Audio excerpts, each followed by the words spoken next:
যে দেখতে পাচ্ছেন একটা কাজে আসছে, খুব গরিব মানুষ, তার কিছু চাওয়া পাওয়া আছে, তাই অনেক গরিব মানুষ খুব অসহায় দেখা যাচ্ছে। এটার এখনো পর্যন্ত কোনো কিছু পায়নি। আমরা সরাসরি যে চাচির মুখ থেকেই কিছু শুনবো।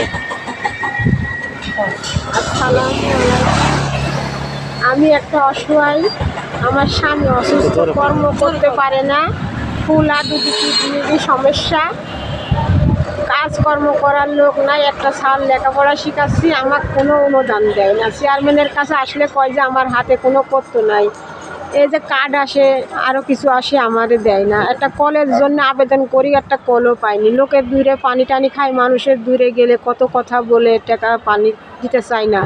আমি একটা সাবমার্সেলের আবেদন করতেছি, তাও দিতে চাচ্ছে না। আপনারা আমাকে একটু সাহায্য করবেন। চাচা আপনার বাসাটা কোন জায়গা আমার বলবেন? পালবেহা, বাড়ি পালবেহা, স্কুলের ডান সাইডে, গ্রাম পালবেহাই। আমার স্বামীর নাম আনারুল। আপনার স্বামী নাই না? আছে, স্বামীর নাম আনারুল ইসলাম। আমি বাবার বাড়িতে থাকি, আমার স্বামীর চাঁদা জমা নাই, বাবার বাড়িতে থাকি। আপা কিছু বলবেন? যাক শেষ তো নাকি? জি। আচ্ছা।